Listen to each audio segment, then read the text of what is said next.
साथ और प्रोड्यूसर के साथ, अगर इस बारे में कुछ शेयर करें, थोड़ा सा अगर किरदार के बारे में बताया। किरदार के बारे में तो क्या बताऊं, किरदार तो अब आपके सामने ही है। और लेकिन मज़ा बहुत आया इस फिल्म में काम करके अजय जी के साथ में। मुझे राजीव ने बताया, मेरा दोस्त, कि मैं पहले बहुत ज़्यादा इसको सीरियसली नहीं लिया, लेकिन जब स्क्रिप्ट आई, स्क्रिप्ट पढ़ी, तो मुझे लगा कि ये डिफरेंट फिल्म है। मैं बस इतना ही कह सकता हूँ कि फिल्म करते हुए बहुत मज़ा आया। अजय जी ने बहुत अच्छे से, पीयूष जी ने हमारा जो ये आने वाला आप लोगों के सामने बहुत ही मेहनत की भाई ने, और इतना पूरी टीम ने यहाँ से लेके लद्दाख तक पूरा अपना खून पसीना लगाया। और पूरी टीम को शुभकामनाएं देता हूँ, जितने भी हम सब एक्टर्स ने, उसमें बहुत सारे एक्टर नामचीन एक्टर हैं। तो पूरी टीम को बस यही कहना चाहता हूँ कि इस तरीके की फिल्में करने में मुझे भी आनंद आता है, क्योंकि डिफरेंट तरीके का रोल करने का सौभाग्य मिलता है। और इसमें जितने भी कैरेक्टर हैं, सबके अलग अलग रोल हैं। मुझे लगता है मेरा कैरेक्टर भी आपको कुछ डिफरेंट देखने को मिलेगा, क्योंकि आपको जैसा कि इंट्रोगेशन से पता लग रहा है कि मर्डर मिस्ट्री है। और बस इतना ही कह सकता हूँ। बाकी यहाँ डायरेक्टर बैठे हैं, प्रोड्यूसर बैठे हैं, हमारा लीड एक्टर बैठा है, सारे लोग बैठे हैं, एक्टर्स बैठे हैं, सब लोग जो है वो फिल्म देख के आपको 100% मज़ा आएगा, मुझे ये पूरी उम्मीद है। रोल के बारे में मैंने जीवन में कभी नहीं बताया, क्योंकि रोल के बारे में बताएंगे पूरी कहानी ओपन हो जाएगी, कहानी के बारे में बताएंगे रोल ओपन हो जाएंगे। अब रोल आपके सामने, हम लोगों ने तो चाशनी बना के आपके सामने बढ़िया पेश करने की कोशिश की है। कल ही तो अपनी कुछ ही घंटों में सर, कुछ ही घंटों में जो है वो आने वाली है। और आप लोग रोल देखें, आप सब टीचर हैं। हमेशा मैं तो, चाहे मीडिया हो चाहे हमारा ऑडियंस हो, मैं हमेशा एग्ज़ाम दे के उनके सामने छोड़ दे, जो नंबर मिले वो स्वीकार है। एक सवाल ये कि कॉमेडी रोल्स भी काफ़ी आपने किए हैं, हाल फिलहाल में महबूब और आपकी इंट्रोगेशन जैसी फिल्में आ रही जो बहुत सीरियस रोल जहाँ पे आप प्ले करें, तो कॉमेडी में ज़्यादा ईजी आसान पड़ रहता है या इस तरह के सीरियस रोल आपको ज़्यादा? देखिए, पिछले 20 साल में ज़्यादातर जो भी सिनेमा बना है वो कॉमिक इंटरल्यूड के साथ बना है। चाहे कितनी भी बड़ी फिल्म हो चाहे कितनी छोटी, सब फिल्में जो हैं वो कॉमिक ज़्यादा बनी हैं पिछले 25 साल में। तो मैं सौभाग्यशाली हूँ कि कॉमेडी फिल्मों का भी हिस्सा होने का सौभाग्य मिला, और उसमें किंग ऑफ कॉमेडी होने का भी सौभाग्य मिला। लेकिन मैंने जब अपनी फिल्मी करियर की शुरुआत की, मेरी जंगल से शुरुआत हुई, फिर मैंने प्यार तूने क्या किया में कॉमेडी के लिए रामू जी ने अप्लाई किया, फिर उसके बाद रामू जी ने मुझे, मैं माधुरी दीक्षित बनना चाहती हूँ। आफ्टर महमूद भाईजान 4 फिल्में सपोर्टिंग, 2 फिल्में लीड, 4 फिल्में सपोर्टिंग, 2 फिल्में लीड। तो लगभग क्योंकि कॉमेडी फिल्में खूब लोगों को मज़ा आता है, लेकिन मैं सौभाग्यशाली हूं कि मैंने लगभग 15 से 20 फिल्में लीड सीरियस फिल्में की हैं, जिसमें अंडर ट्रायल ले लो, मैं माधुरी दीक्षित बनना चाहती हूँ ले लो, मैं मेरी पत्नी और वो ले लो, अभी काम चालू है, रिलीज़ हुई, उससे पहले अर्ध रिलीज़ हुई, अब हम तुम मकतूब रिलीज़ होने के लिए है, रामा रामा क्या, ऐसी बहुत, भोपाल प्रेयर फॉर रेन करने का सौभाग्य मिला।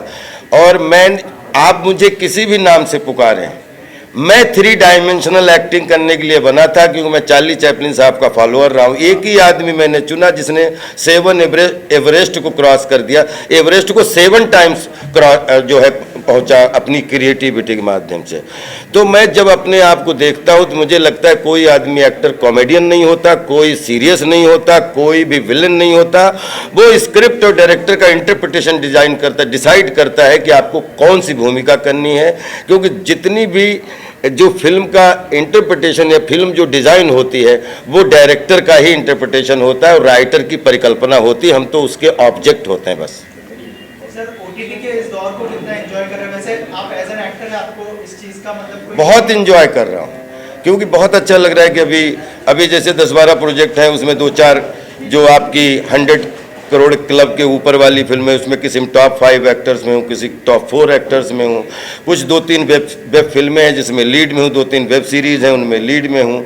तो अच्छा है कि OTT आ जाने के बाद में, क्योंकि 52 सप्ताह होते हैं ब्रदर साल में, 500 फिल्में बनती हैं, 10 फिल्में 1000 फिल्में बनती होंगी।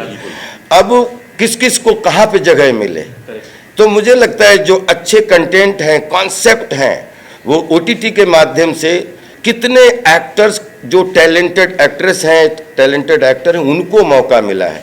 मैं सौभाग्यशाली हूं कि 70 mm का हिस्सा हूं।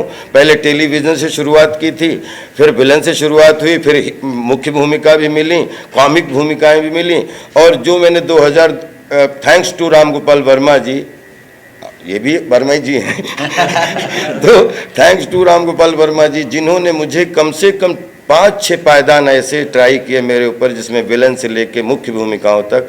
तो वो परंपरा मैं कोशिश कर रहा हूँ कि आगे भी बढ़ा के रखूँ, कि कभी लीड, कभी सपोर्टिंग, और कभी वेब सीरीज़, कभी ये OTT ने हज़ारों लड़के लड़कियों को, टैलेंटेड डायरेक्टर्स को मौका दिया है अच्छा कॉन्सेप्ट लाने के लिए। God bless them all. आपने तमाम फिल्मों में काम किया है, बहुत सारे जॉनर्स में, कॉमेडी में भी, हॉरर में भी, सबने किया है, और जो पहचान मिली वो कॉमेडी। अभी किसी को अगर बताना हो कि राजपाल यादव किस जॉनर की फिल्मों में काम करते हैं, तो सिर्फ एक ही जॉनर लोग बता पाएंगे, दैट इज कॉमेडी। यहाँ पे पूरे बॉलीवुड में कौन सा एक्टर है जो बताओ आप पिछले 20 साल से कॉमेडी जॉनर में ट्राई नहीं कर रहा है? पिछले 20 साल से चाहे लीड हो चाहे सपोर्टिंग हो, everybody is trying to do comedy. और उसमें अगर 500 लोग कॉमेडी ट्राई कर रहे हैं और राजपाल यादव को पहचान उसमें भी मिल रही है, पहचान जंगल में भी मिल रही है। मैं माधुरी दीक्षित बनना चाहती हूँ, टॉप 7 एक्टर्स में बेस्ट एक्टर का नॉमिनेशन पाए एक छोटी सी फिल्म, तो इससे बढ़िया और क्या हो सकता है मेरे लिए। एक हाफ सेंचुरी में लगभग 500 चरित्र, 11-12 साल से लगातार एक्टिंग कर रहा हूँ, कभी थिएटर में, कभी नुक्कड़ में, कभी टेलीविज़न पे, कभी फिल्मों में, और एक्टिंग ही करता चला आ रहा हूँ। जॉनर आप डिसाइड करो, हम तो अभिनय करने के लिए बने हैं। क्या क्राइटेरिया होता है जब आप किसी भी किरदार को चुनते हैं? अगर मैं student, every day is beginning day, every day is learning day. मुझे लगता है 97 में जब मैं मुंबई आया था, I was a Noon struggler. In 2025 I am balloon beginner, nothing. अच्छा, फिल्मों में ज्यादातर होता है, अगर कॉमेडी की फिल्म की बात करें तो आपको इम्प्रोवाइजेशन का चांस ज्यादा मिलता है, ऐसा मैंने सुना। ऐसा नहीं है, ये डायरेक्टर बैठा एक शब्द की भी इम्प्रोवाइजेशन नहीं दिया इस बंदे, और अगर हम लोगों ने किया तो काट दिया। तो हम लोग कभी इम्प्रोवाइज नहीं करते, हमारी बाउंड्रीज होती हैं। जो अच्छा एक्टर होगा वो डिसिप्लिन्ड ही होगा, वो डायरेक्टर के इंटरप्रिटेशन से बाहर जा ही नहीं सकता। हाँ, ये होता है कि डायरेक्टर है, आपने 2-3 तरीके से अपना रोल करके दिखाया, उसको जो समझ में आया उसने कहा यही मुझे चाहिए, वो तो होता है, उसी का नाम तो प्रैक्टिस है। कि बोलते हैं हम लोग किसी भी लेवल पे डायरेक्टर की बाउंड्री से बाहर नहीं जाते, नहीं तो इनडिसिप्लिन डायरेक्टर एक्टर हो जाता है। हम जो भी करते हैं वो डायरेक्टर की इंटरप्रिटेशन की बाउंड्री में, उसके मकान में ही रह के काम करते हैं। I am not senior, I am just beginner. क्या बात है। आपका इनपुट मायने तो रखेगा ही हमेशा, एक सीनियरिटी का एक नहीं, कोई सीनियर जूनियर नहीं होता सिनेमा में स्पेशली। जैसे आप अगर कोई बिजनेस करते हो, 20 साल से बिजनेस कर रहे हो, तो 100%, माननीय बच्चन साहब से एक दिन बात हो रही थी, उनसे ज़्यादा सीखने को किसको मिल सकता है, जो अभी भी कहते हैं कि मैं रोज़ सीखता हूँ। एक्टिंग में आप 90 साल के भी हो जाए साहब, आप स्टूडेंट हैं, क्योंकि हर रोल नया, हर फिल्म नई, हर डायरेक्टर नया, और हर डायरेक्टर का इंटरप्रिटेशन अपना अपना। तो हम लोग जस्ट कोशिश करते हैं कि जो भी हमें काम मिले, चाहे छोटा काम मिले चाहे बड़ा काम मिले, उसमें मेरी ईमानदारी प्रॉपर दिखनी चाहिए। राजपाल सर, आपने अब तक की जर्नी में सारे तो कैरेक्टर कर लिए, कोई बचा नहीं है? नहीं, बहुत बच्चे हैं। अरे ऐसे बच्चे अभी तो ऐसा लगता है कि अब तो ग्राउंड बनी है। पांडव भी 45 साल के बाद ही मतलब रण क्षेत्र में उतरे थे। मुझे लगता है अभी तो मेरा जन्म हुआ है बॉस।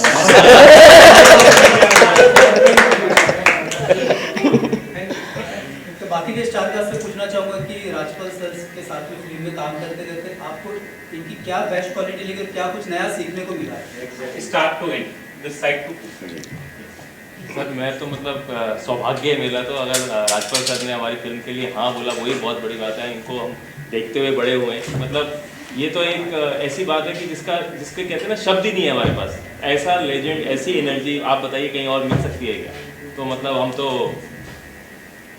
ये भाई कह रहा है कि हमें देखते बड़े हुए हैं, एक्चुअली इन्हें देखते हम खड़े हुए हैं। आप क्या कहना चाहोगे?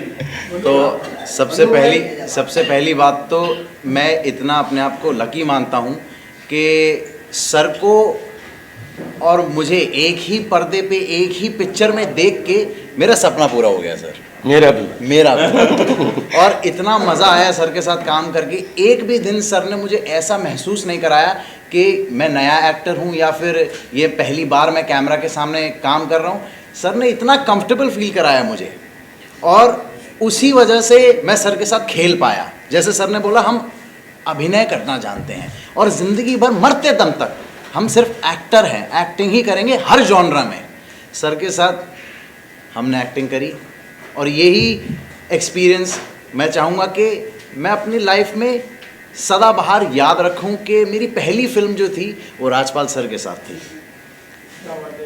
नहीं, मुझे मैं दोनों के बारे में एक चीज़ कहना चाहता हूँ कि सच में जेन्युइन इतनी लड़के ने मेहनत की। मैं इनके सामने नहीं बोल रहा हूँ, लेकिन ये सुबह से सेट पे जाते थे और कभी भी एक लाइन नहीं भूला, और लास्ट पूरे शाम तक ये आदमी अपने कंसंट्रेशन में रहा। God bless him. अब मैं चाहता हूँ इसके लिए ताली आप बजाएं प्लीज़। आपका एक्सपीरियंस कैसा रहा राजपाल सर? मैं तो सर की बहुत बड़ी फैन हूँ। मतलब मैंने सारी अब तू ही बचपन से देख रही है।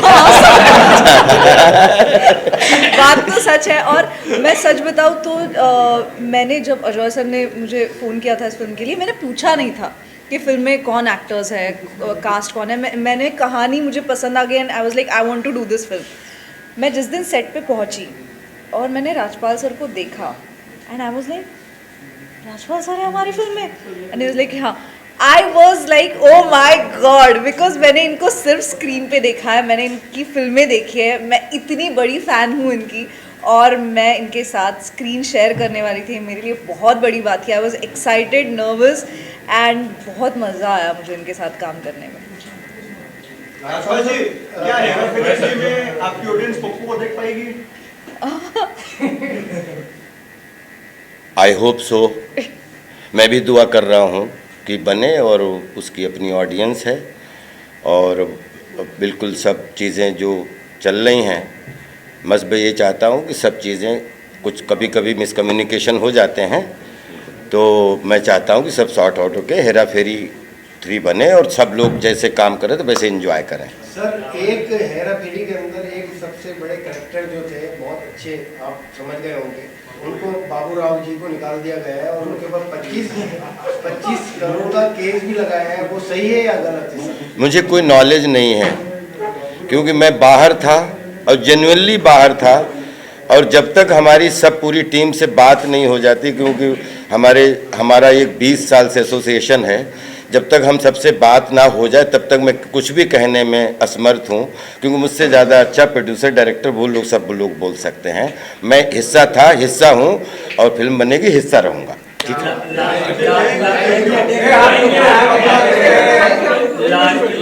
फिल्म एक समाज में एक मैसेज देती है, तो आप ऑडियंस से क्या अपील करना चाहेंगे कि वो ऑडियंस आए और इसको वॉच करे? क्या बस इतना कहना चाहता हूँ कि फिल्में जो है वो रियलिटी नहीं है, फिल्में रियल नहीं है। Reel is illusion of reality. तो जिसमें जिसको मनोरंजन मिल जाए तो वो मनोरंजन ले ले, जिसको मीनिंग मिल जाए वो मीनिंग ले ले, लेकिन फिल्मों को दिल पे आप अपने ब्लड सर्कुलेशन बढ़ाने के लिए आप उनको देखें और मन को खूब खुश करें। बाकी फिल्म जो है वो रियल नहीं होती, लेकिन रील इतनी अच्छी बने कि रियल जैसी लगे, बस यही कोशिश होती है। के बारे में कुछ बताइए हमारी ऑडियंस को, किस तरह की फिल्म है और क्या कुछ देखने मिलेगा इस फिल्म में? देखिए, इंटेरोगेशन एक ऐसी फिल्म है जो आपने पहले कभी नहीं देखी होगी, ये 100% है। उसका रीज़न है कि हमने मर्डर मिस्ट्रीज़ बहुत देखी हैं, अलग अलग टाइप की मर्डर मिस्ट्रीज़ देखी होंगी, बहुत सालों से आप लोग देखते आ रहे होंगे। लेकिन अगर आप बहुत ध्यान से देखेंगे तो मर्डर मिस्ट्रीज़ में बेसिकली क्या होता है, कुछ सस्पेक्ट्स होते हैं जिन्होंने मर्डर किया होता है, एक खून होता है और उसके लिए कुछ सस्पेक्ट्स होते हैं और एक इन्वेस्टिगेटिंग ऑफिसर आता है और वो उन सस्पेक्ट में से ढूंढता है कि भाई कत्ल किसने किया, क्योंकि हर कोई बोलता है मैंने नहीं मारा, मैं तो चोर नहीं हूँ। लेकिन ये एक पहली ऐसी मर्डर मिस्ट्री है जहाँ पे हर सस्पेक्ट बोल रहा है कि भाई मैंने मारा है। अब प्रॉब्लम क्या है कि इन्वेस्टिगेटिंग ऑफिसर कंफ्यूज हो गया, क्योंकि मारा किसी एक ने और चारों बोल रहे हैं मैंने मारा, तो मारा किसने? और सब ऐसा क्यों बोल रहे हैं कि मैंने मारा? और जो भी बोल रहा है मैंने मारा, वो कहता है कि जिसको मारा है वो हमारे लिए भगवान थे। तो फिर ऐसा क्या हो गया कि आपने मार भी दिया, वो आपके लिए भगवान भी थे, अब आप आके ये भी कह रहे हो कि यार मैंने मारा। तो ये सारी जो गुत्थी हैं, ये सारी जो क्यूरियोसिटीज़ आपके सामने आएंगी फिल्म को देखते वक्त, ये देखने के लिए और मज़ा लेने के लिए आपको इस फिल्म को देखना है। और साथ में हमारे इतने अच्छे अच्छे लेजेंड्स एक्टर्स हैं, राजपाल सर हैं, यशपाल शर्मा सर हैं, और हमारा डेब्यूटेंट मनु है जिसने बहुत अच्छा काम किया है। मतलब आपको ऐसा फील ही नहीं होगा कि इसकी डेब्यू फिल्म है। तो इस सब को देखने के लिए ऋतुजा हैं और काफ़ी अच्छे एक्टर्स हैं जो आपको बांधेंगे भी। अजॉय ने डायरेक्ट किया है, जो अपने आप में एक बहुत अच्छे डायरेक्टर है। निराली, अगर आपने फिल्म के बारे में सुना होगा, मोहनलाल साहब की फिल्म थी जो उन्होंने बहुत अच्छे से बनाई। तो ये सारा एक कंप्लीट पैकेज है जो आपको इंटेरोगेशन में दिखेगा 30 मई को, यानी कल Z5 पे। तो प्लीज़ ज़रूर देखेगा हमारी फिल्म कल Z5 पे। मनु भाई, आप क्या कहना चाहेंगे अपने किरदार के बारे में और क्या क्या प्रिपरेशन करनी पड़ी, और थोड़ा सा बताइए, क्योंकि पुलिस ऑफिसर का किरदार निभा रहे हो और किसी को देखा था आपने या फिर प्रिपेयर करने के लिए या फिर किसी से मिले थे आप वर्कशॉप? हाँ सर, मैं कई पुलिस अफसरों से मिला दिल्ली में और उनसे वार्तालाप करी मैंने। काफ़ी लंबे समय तक चर्चा करके मैंने उन्हें पटाया और बोला कि सर मैं पुलिस वाला बनना चाहता हूँ। तो वो ज़ोर से हंसे। तो फिर वो ज़ोर से हंसे तो मेरा ना मनोबल थोड़ा टूटा। मैंने बोला नहीं सर, मैं एक्चुअल में पुलिस वाला बनना चाहता हूँ। पर वो कहते तुम्हारी उम्र निकल चुकी है, तुम 30 के लग रहे हो। मैंने बोला नहीं सर, मैं पुलिस वाला बनना चाहता हूँ एक फ़िल्म के लिए। तो वो कहते अच्छा, फ़िल्म के लिए पुलिस वाला बनने चाहते हो तो हम बिल्कुल आपकी सहायता करेंगे और आपको एक लाइव इंटेरोगेशन दिखाएंगे। तो मैं पहुँच गया और लाइव इंटेरोगेटर्स वहाँ पे जितने भी पुलिस अफसर थे वो सारे सिविल वर्दी पहने हुए पुलिस ऑफिसर्स थे। उनके बीच में बैठ के मैं बस चुपचाप एक स्टूडेंट की तरह उन्हें देखता रहा और उनके इमोशंस को, उनकी बात करने के तौर तरीके को, उनके लहजे को, उनके बॉडी लैंग्वेज को बारीकी से पढ़ता रहा। और जब तक पढ़ता रहा जब तक मुझे विशाल नहीं मिल गया। और एक समय ऐसा आया जब एक पुलिस अफसर जो और ये हाल ही में जब ये एक्चुअल इंटेरोगेशन इन्वेस्टिगेशन चल रही थी तो मेरे साइड में ही इनकाउंटर्ड क्रिमिनल लेटा हुआ था, आधी टांग टूटी हुई थी उसकी। और मैं उसकी तरफ देख रहा हूँ और मैं पुलिस वाले की तरफ देख रहा हूँ, फिर मैं उसकी तरफ देख रहा हूँ। फिर वहाँ से एक पुलिस वाला आया और आपने ट्रेलर में भी देखा होगा जैसे मैंने पैर रखा था उस पर, वो पुलिस वाले ने एक्चुअल में मेरे सामने कुर्सी के साइड में पैर रखा। और ये मैंने अजय सर को बताया। मैंने बोला सर देखिए मेरी पहली फिल्म है, मैं अगर कुछ चाहूँ, आपने इतना बड़ा मुझे रोल दिया है, सबसे पहली बात उसके लिए बहुत बहुत धन्यवाद। बट अगर मेरी एक छोटी सी भी रिक्वेस्ट होएगी तो मैं ये कहूँगा कि मेरे कैरेक्टर का जो इंट्रोडक्शन होगा फिल्म में वो मेरा पैर रखते हुए होना चाहिए, जो कि मेरी इंस्पिरेशन उस एक्चुअल इंटेरोगेशन से ली गई थी। तो बहुत सबसे पहले तो वो जो इंस्पेक्टर थे उनके लिए सर, अगर आप ये इंटरव्यू देख रहे हैं तो बहुत बहुत धन्यवाद। आपकी लात मैंने कॉपी करके मैंने उस फिल्म में वो लात लगाई है और कई किरदारों को मेरे किरदार ने लातें मारी हैं। Thank you. मैम, आप क्या कहना चाहेंगे अपने किरदार के बारे में? मेरा बहुत ही एक इंटरेस्टिंग और एक मिस्टीरियस कैरेक्टर है जिसका नाम है तारा इस फिल्म में। और जैसे कि ये 4 सस्पेक्ट्स है तो she is one of the suspects in that film. ज़्यादा मैं रिवील नहीं करना चाहती अपने किरदार के बारे में, क्योंकि जैसे ये सस्पेंस रिवील होता है वैसे उसके कैरेक्टर के बारे में भी रिवील होता है। वो दिखती एक है, कुछ है और ही, तो वो क्या है वो आप फिल्म देख के ही आपको समझ में आ जाएगा। But it was a very interesting character to play. और एक्चुअली मज़ेदार बात मेरे कैरेक्टर की ये है, इनफैक्ट मेरी कास्टिंग की ये है कि मैं 2 दिन पहले मेरा कास्टिंग हुआ था इस फिल्म में। एंड बहुत सी चीज़ें मैं धीरे धीरे समझ पाई हूँ, जैसे हमारा शूट आगे बढ़ने लगा वैसे। सो मेरे लिए भी एक सस्पेंस रिवील होने जैसा ये शूट था, जिसके बारे में अजय सर और इंटरेस्टिंगली बता पाएंगे कि क्या हुआ था exactly. But yeah quite fun film to shoot. तो उनके साथ शायद उनको याद नहीं होगा, मैं पहले बार मिला था। मैंने अपनी करियर स्टार्ट की एडिटिंग से, वो भी राम गोपाल वर्मा के साथ ही। अरे क्या बात कर रहे हो? जी। तो चंदन हमारे दोस्ती हैं। हाँ, अच्छा। अरे वाह, सेट पे आया था मैं, प्रियन सर के सेट पे आया था मैं, राइट भूलिया में। जी। हमारी मुलाकात हुई थी। जी। तो ऑब्वियसली तब से ही एक इच्छा थी कि इनके साथ काम करना है। और उनको एक ये ड्रीम तो था कि एक अनकन्वेंशनल रोल देना है, एक डिफरेंट रोल देना है। तो आई एम वेरी लकी कि ये मौका मुझे मिला एंड थैंक यू सर कि आपने एक्सेप्ट किया। नहीं sir, I had so much fun. Thank you sir. Believe करिए, मुझे इतना अजय जी के साथ अच्छा लगा और मैंने जेन्युइनली एंजॉय किया इस फिल्म में, और अच्छा ठहराव के साथ प्रॉपर अभिनय करने का मौका मिला, और वो आपको फिल्म में देखने को मिलेगा। Thank you so much sir. Thank you so much. Sir मैंने भी ऐसे बचपन से ही देखा है। तो जब ऐसे इंडस्ट्री में आए तो हमने ऐसे सुना था कि आप ऐसे कितने भी लंबे सीन्स हो ऐसे एकदम परफॉर्म कर सकते हो बिना भूले, बट वो सेट पे रियलिटी में देख के सच में मतलब हमारे सीन्स एक्चुअली एक एक सीन हमारा 5-10 पेजेस का था, और एक फ्लो में जो वो होता था एकदम डिसिप्लिन के साथ, that was really amazing, it was great working. Thank you, God bless you.